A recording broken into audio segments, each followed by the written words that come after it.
السلام علیکم ورحمۃ اللہ وبرکاتہ۔ بسم اللہ الرحمن الرحیم۔ آج کی اس ویڈیو میں ہم آپ کو بتائیں گے سرکار غوث اعظم عبدالقادر جیلانی کی زندگی کے بارے میں کچھ خاص باتیں۔ ویڈیو میں آگے بڑھنے سے پہلے اگر ابھی تک آپ نے میرے چینل کو سبسکرائب نہیں کیا تو پلیز اسے سبسکرائب کریں، ویڈیو پسند آئے تو اسے لائک کریں۔ ساتھ ہی ساتھ آپ کو بتاتے چلے کہ غوث اعظم کی پیدائش 1 رمضان المبارک بروز جمعہ سن 470 ہجری مطابق سن 1075 نیف گاؤں چیلان ضلع میں ہوئی تھی۔ جنم کے سمے ہی آپ سحری سے افطار تک ماں کا دودھ نہیں پیتے۔ جس طرح روزے دار روزہ رکھتا ہے اسی طرح آپ ماں کا دودھ کیول سحری و افطار کے وقت پیتے تھے۔ آپ جب 10 سال کے ہوئے اور مدرسہ میں پڑھائی کرنے جایا کرتے تھے تو فرشتے آتے اور آپ کے لیے مدرسہ میں بیٹھنے کی جگہ بناتے تھے۔ فرشتے دوسرے بچوں سے کہتے تھے اللہ کے ولی کے لیے بیٹھنے کی جگہ دو۔ آپ کا لقب محی الدین ہے جس کا معنی مذہب کو زندہ کرنے والا۔ آپ مذہب کی تبلیغ کرنے کے لیے بغداد گئے تھے جنہیں غوث اعظم کے نام سے جانا جاتا ہے۔ غوث اعظم کے کرامات بچپن سے ہی دنیا والوں نے دیکھا۔ غوث پاک اپنی زندگی میں مصیبتیں جھیل کر ولایت کے مقام تک پہنچے۔ انہیں ولایت میں وہ مقام حاصل ہوا جو کسی دوسرے ولی کو نہیں ملا۔ اس لیے غوث اعظم نے فرمایا میرا یہ قدم اللہ کے ہر ولی کی گردن پر ہے۔ یہ سن کر دنیا کے سبھی ولیوں نے اپنی گردن جھکا لی۔ ملک شام میں پیروں کے پیر کہے جانے والے حضرت محمد بن عمر ابو بکر بن قوام نے بھی غوث اعظم کے اعلان پر اپنی گردن جھکا لی۔ خواجہ غریب نواز سیدنا معین الدین چشتی ازمیری رحمۃ اللہ علیہ ملک خرامہ کے ایک پہاڑ میں ان دنوں عبادت کیا کرتے تھے۔ جب آپ غوث اعظم کا اعلان سنے تو آپ نے سر پوری طرح زمین تک جھکا لیا اور عرض کیے غوث اعظم آپ کا ایک نہیں بلکہ دونوں پیر میرے سر اور آنکھوں پر ہے۔ غوث اعظم پرہیزگار، عبادت گزار، پاکیزہ، پاک و اللہ والوں کے امام ہیں۔ آپ کے حکم پر عام انسان ہی نہیں بلکہ سبھی ولی بھی عمل کرتے ہیں۔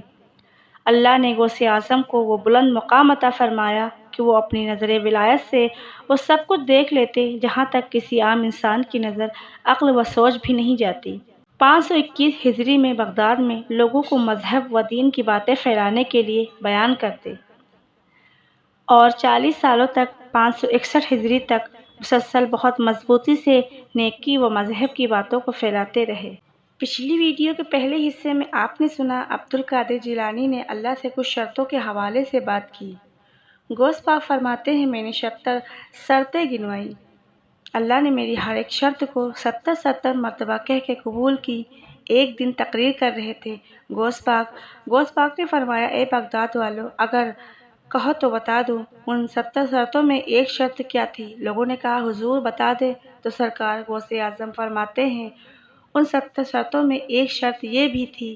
میں نے کہا اے میرے مولا میری ایک شرط یہ بھی ہے کہ جو مجھ سے محبت کرے بغیر توبہ کے اسے موت نہیں آنی چاہیے۔ غوث پاک کے ان 70 معروضات میں ایک یہ بھی ہے۔ غوث پاک کے خادم شیخ بقا بن بٹو غوث پاک کے پیچھے پیچھے چلتے تھے۔ استاد شیخ حماد عباس کے روم میں آئے اور جب روم میں آئے نا تو سرکار غوث اعظم کے استاد بیٹھے تھے۔ غوث پاک کھڑے ہو گئے اور کھڑے ہو کر کے آپ نے ادب سے خطبہ پڑھا اور خطبہ پڑھنے کے بعد تقریر شروع کر دی اور جب تقریر شروع کی تو ٹاپک کیا تھا؟ نماز، روزہ نہیں، موت، قضا و قدر نہیں۔ معلوم کیا ٹاپک تھا؟ اپنی ہی ذات بغداد والو تمہیں پتہ ہے عبدالقادر کون ہے؟ اپنے ہی بارے میں غوث پاک نے بڑی بڑی باتیں کیں اور دیر تک کی تقریر جب ختم ہوئی تو آپ کے استاد نے کہا اے عبدالقادر ادھر آؤ۔ جب غوث پاک اپنے استاد کے پاس گئے تو استاد شیخ حماد نے کہا عبدالقادر تجھے پتہ ہے بہت زیادہ بولتے ہو اپنے بارے میں، کوئی اس قسم کی باتیں کرتا ہے میں یہ ہوں میں وہ ہوں۔ سن عبدالقادر تجھ سے اللہ میدان محشر میں تجھ سے بھی سوال کرے گا، سنبھل کر بولا کرو۔ غوث پاک فرماتے ہیں استاد اے عبدالقادر اللہ تجھے بھی محافظ رکھے گا، گرفت کرے گا، تجھ سے بھی میدان محشر میں سوال کرے گا، لہٰذا سنبھل کر بات کیا کرو، اتنا زیادہ نہ بولا کرو۔ غوث پاک کے خادم شیخ بقا کہتے ہیں کہ غوث پاک کا چہرہ بدل گیا۔ آپ نے اپنا دائیں ہاتھ اپنے استاد کے سینے پر رکھا، رکھنے کے بعد ہٹایا اور ہٹانے کے بعد فرمایا اے میرے استاد دیکھو میرے داہنے ہاتھ کی ہتھیلی پر کیا لکھا ہوا ہے۔ شیخ احمد عباس کہتے ہیں کہ جب میں نے عبدالقادر کی داہنے ہاتھ کی ہتھیلی کو دیکھا تو اس میں لکھا ہوا تھا، اے احمد عباس، اللہ فرماتا ہے میں عبدالقادر سے میدان محشر میں کوئی سوال نہیں کروں گا۔ یہ ان 70 میں سے دوسری شرط ہے۔ غوث پاک نے خدمت کی، 5000 عیسائیوں نے، یہودیوں نے کلمہ پڑھا۔ حضور غوث اعظم سرکار کے ہاتھوں پر کلمہ پڑھنے والوں کی تعداد 5000 ہے۔ 1.25 لاکھ لوگوں نے توبہ کیا، شراب سے، زنا سے، چوری سے 1.25 لاکھ لوگ مدرسے سے عالم دین فارغ ہوئے۔ ہفتے میں 2 تقریر غوث پاک میدان میں کرتے تھے۔ ہر تقریر میں 400 لوگوں کو اللہ اپنا ولی بناتا تھا۔ 400 جنازے اٹھایا کرتے تھے۔ انسانوں کی تعداد 70,000 کے آس پاس ہوتی تھی، جنات اس سے زیادہ ہوتے تھے، اور فرشتے کتنے ہوتے تھے تعداد معلوم نہیں۔ غوث پاک فرماتے میری کرسی لگتی تھی بابو شیخ میں اور باب حلق تک 2.25 کلومیٹر دور تک لوگ بیٹھتے تھے۔ 70,000 کا مجمع ہوتا تھا، جنات اس سے زیادہ ہوتے تھے اور فرشتے۔ غوث پاک فرماتے ہیں کبھی کبھی میں تقریر کے بیچ میں اپنا سر اٹھاتا آسمان کی طرف تو اتنے فرشتے آسمان کے نیچے، زمین کے اوپر، ہوا میں اڑتے ہوئے، لٹکے ہوئے میری تقریر کو سنتے رہتے تھے کہ مجھے آسمان تک دکھائی نہیں دیتا تھا۔ یہ غوث پاک کی تقریر سننے والے لوگ ہیں۔ ہر ولی آتا تھا، ولی ہی نہیں رسول بھی آتے تھے، رسول ہی نہیں رسولوں کے سردار بھی آتے تھے۔ میرا امام کہتا ہے ولی کیا مرشد آئے، خود حضور آئے، وہ تیری واس کی محفل ہے یا غوث۔ یہ سیدنا شیخ عبدالقادر جیلانی کا مرتبہ ہے۔ ولیوں کی پوسٹنگ کرواتے تھے خواجہ خضر۔ وہ سینی کے قطب کو اٹھایا تو بھیج دیا مورد گنج، وہاں کے ابدال کو اٹھایا تو الہ آباد بھیج دیا، الہ آباد کے ابدال کو اٹھایا تو کانپور بھیج دیا، وہاں کے مرجوم کو اٹھایا تو لکھنؤ بھیج دیا۔ خواجہ خضر ولیوں کی پوسٹنگ کرتے تھے۔ کسی نے پوچھا اے خواجہ خضر، ولیوں کی پوسٹنگ کرتے ہو، اللہ کے حکم سے کبھی کوئی ایسا ولی ملا جس نے تمہیں حیرت میں ڈالا ہو؟ کہتے ہیں ہاں بھائی ملا۔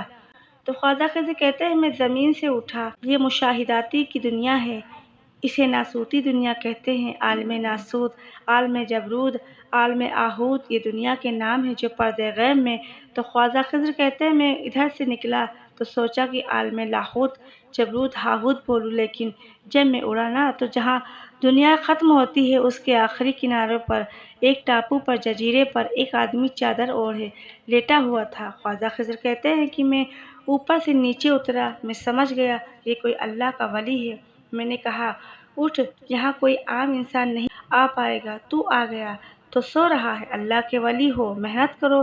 اگر تم عام مومن ہو تو صالحین میں آ جاتے، اگر تم صالحین میں ہو تو پھر ولی بن جاؤ، ولی ہو تو اللہ کے جلوے دیکھو، بکھر جاؤ تو مرجوب بن جاؤ، سنبھل جاؤ تو سالک بن جاؤ، سالک ہو تو آگے بڑھو، اوتار بن جاؤ، ابرار بن جاؤ، ابدال بن جاؤ، غوث پاک بن جاؤ، قطب بن جاؤ، خضر کے مقام۔ یہ کیا سوتے ہو، یہ دنیا سونے کے نہیں۔ خواجہ خضر کہتے ہیں اللہ کی بارگاہ سے آواز آئی اے خضر سنبھل کے، سنبھل کے۔ میں نے کہا میرے مولا یہ کون ہے؟ آواز آئی سن خضر، تو جس سے محبت کرتا وہ میں ہوں اور میں جس سے محبت کرتا ہوں یہ وہ ہے، اس کا نام شیخ عبدالقادر جیلانی ہے۔ شیخ عبدالقادر جیلانی کہتے ہیں جس نے مجھے یاد کیا وہ بخش دیا جائے گا، جس نے مجھے اچھا گمان کیا وہ بخش دیا جائے گا، جس نے مجھے تصور میں بسایا وہ سمجھ لو کہ نیکیاں کرنے میں لگا ہوا ہے۔ آج کی ہماری ویڈیو کیسی لگی؟ اچھی لگے تو پلیز اسے لائک کریں اور دوسروں تک شیئر کریں، اور اگر ہمارے چینل پر نئے ہیں تو ہمارے چینل کو سبسکرائب کریں۔ جزاک اللہ۔